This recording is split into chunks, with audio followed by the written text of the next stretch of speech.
नाक्यावर ट्रक थांबवून लूट करणाऱ्या टोळीतील 3 आरोपी अटकेत. गुन्हे शाखा युनिट क्रमांक 1 ची यशस्वी कारवाई. फूड अँड ड्रग्ज अधिकारी असल्याचे भासवून ट्रक थांबवून लूट करणाऱ्या टोळीतील तिघांना गुन्हे शाखा युनिट क्रमांक 1 ने अटक केली आहे. आरोपींकडून सुमारे 4.92 लाखांचा मुद्देमाल जप्त करण्यात आला आहे. दिनांक 11 मे 2025 रोजी पहाटे 5 वाजता येवला टोल नाका येथे 4 अनोळखी इसमांनी ट्रक आडवा लावून आपण फूड अँड ड्रग्ज अधिकारी असल्याचे सांगितले.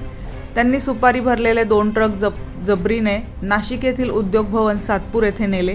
त्यानंतर चालकांच्या मोबाईल, पैसे, गाडीच्या चाव्या व कागदपत्रे जबरदस्तीने काढून घेतली.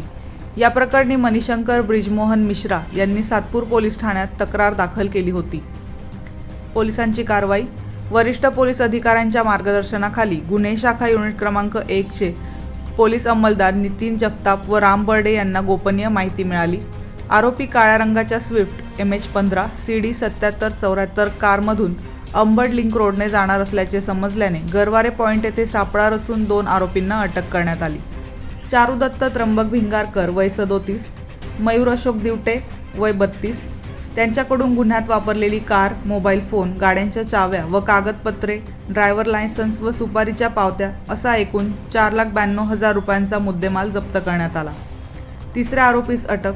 गोपनीय माहितीनुसार आरोपी नवीन उर्फ अशोक सोनवणे वय 35 टिळकवाडी सिग्नल येथे येणार असल्याची माहिती मिळाल्यानंतर पोलीस अंमलदार मुख्तार शेख यांनी त्याला अटक केली. त्याने देखील गुन्ह्याची कबुली दिली आहे. ही कारवाई गुन्हे शाखा युनिट क्रमांक 1 नाशिक शहर यांच्या पथकाने केली असून पुढील तपास सुरू आहे.